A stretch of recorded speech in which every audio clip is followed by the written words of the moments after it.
Yo,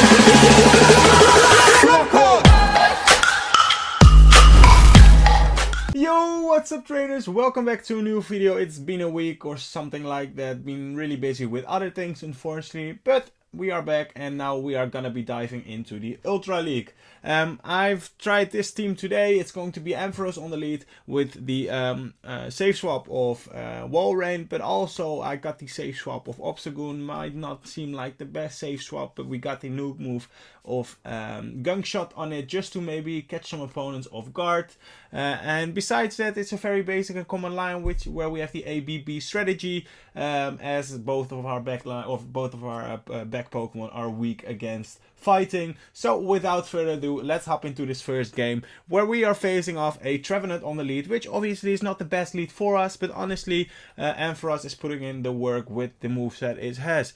Here my opponent makes a nice catch by just instantly swapping in. It's not the hardest catch to be honest, because the counting of Ampharos' fast moves is quite easy, but anyways, a nice catch, making our energy going to waste, but we got a great response into Gliscor. And basically we had two great responses for it, but I decided to come in with my Walrein because my Obstagoon obviously has a way better matchup against the Trevenant than my Walrein has. So it kind of like makes sense, right, to use my Walrein here.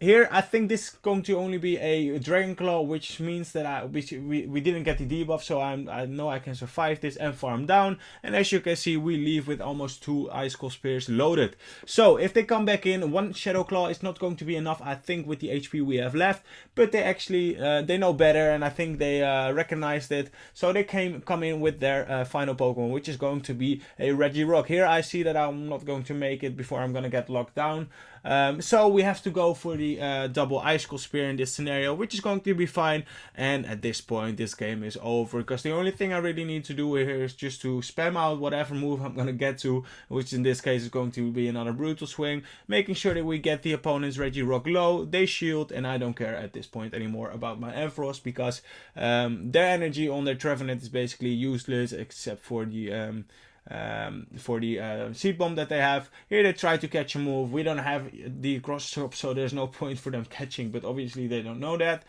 They go for the move, and here I can just overload if I want to and just spam out these moves.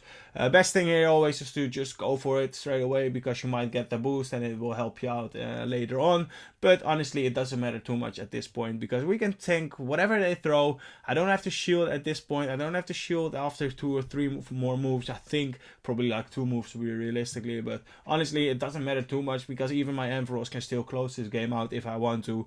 They use their final shield at this point. We can just go for the move. As I said, I don't have to shield in this scenario, because my Obstagoon is going to be going to survive this. We got a rank 2 Obstagoon, so it's so tanky. Honestly, if you don't have a ranked one, you will feel the difference as soon as you will get one. So the IVs for an Obstagoon in the Ultra League really can help you out and clutch out those games. Here I'm just gonna let this go, hoping to get the 2 shield flex and maybe you know, make some fun, just laugh about it when you're playing right.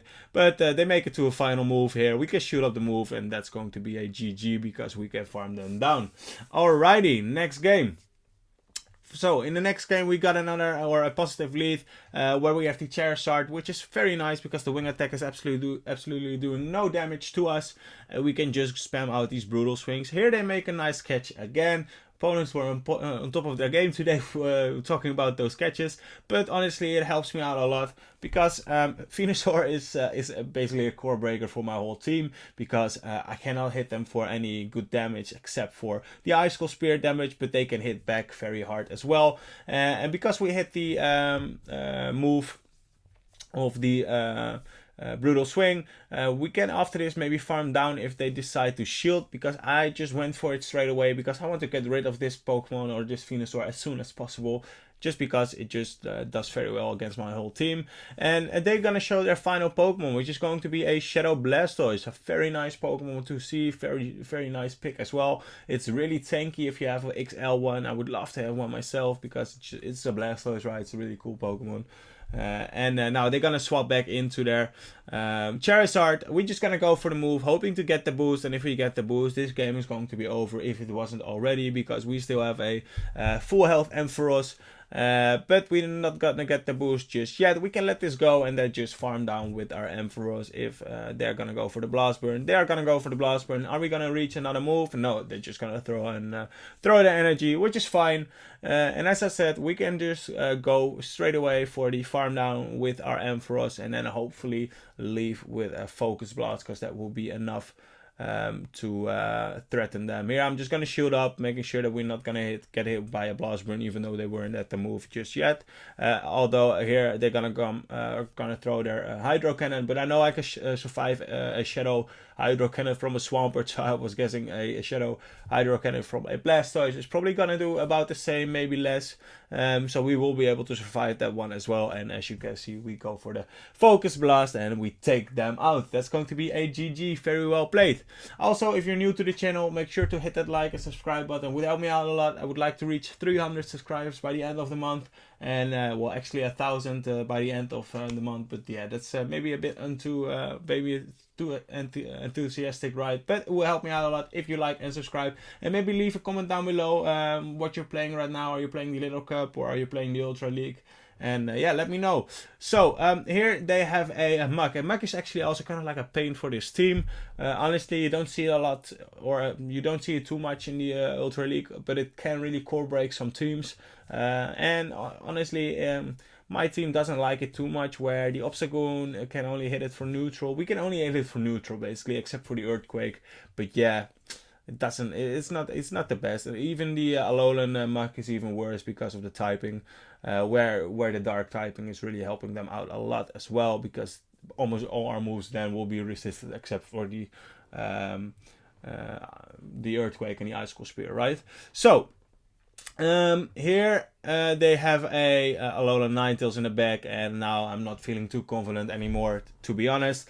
I'm just gonna go for the nuke move, hoping to catch them off guard, but they know better and they're gonna shield, which is really unfortunate, because if I would have gone for the bait there, you will see that in the end it might have won me this game. Here they make a nice catch. I was trying to snipe them, but we went for the extra fast move, unfortunately. Kind of like a misplay by me, but also I don't know if I tapped wrong, to be honest, but yeah, that's going to be very bad for us, because now at this point, if we went for the bait earlier, they shield here, and we might have won the game actually, because we would have reached. But as you can see, there's no point of us stepping anymore, even though we are desperately trying to get to that gunk shot. But yeah, no. GG, very well played, and a bit unfortunate on our part, but yeah, it happens sometimes, right? So we got a Walrein on the lead, very positively. They safe swap into a Gliscor, and if you got a Walrein in the back, that's by no way a good safe swap, because you will just get deleted by the Walrein, just get swiped off the battlefield. But as you can see, they actually try to make a play.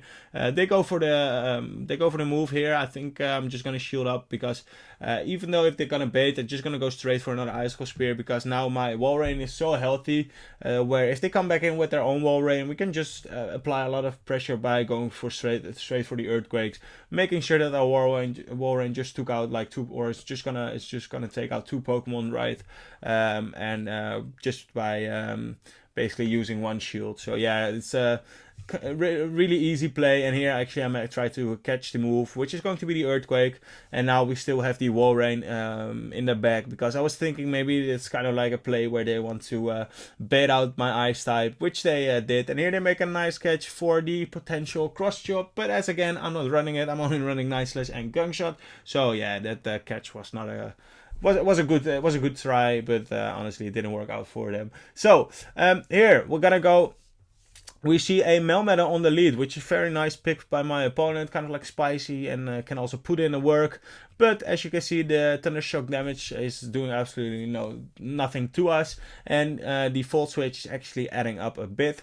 And here I'm just gonna overfarm, maybe a bit too much, and after this I'm just gonna go straight for the Focus Blast. I'm not gonna try to a bait here. I'm just gonna see what they're gonna do, and are they gonna respect the damage? They do not, and we take them out. And can we reach another Focus Blast? Are they gonna respect the next one? Can we reach? Yes, we can on 1 HP. And now let's see, are they gonna Are they gonna respect another Focus Blast? No, they are not. And as you can see, our Ampharos just took out almost their whole team, right? Except for two Pokemon or one Pokemon. Here we can just safely shield. It's the Earthquake, which is going to be perfect. And after this, hopefully we can farm them down before they reach another move. That's fine. We can let this go, keep one shield and leave with a lot of energy. And now whatever is going to be in the back has to deal with this, with all this energy, which is going to be actually a Skarmory, which is a very nice and spicy pick by my opponent. But honestly, doesn't matter too much at this point. It makes sense why they stayed in with their Melmetal, because they had the Skarmory in the back, couldn't really swap out, right? And also the Swampert.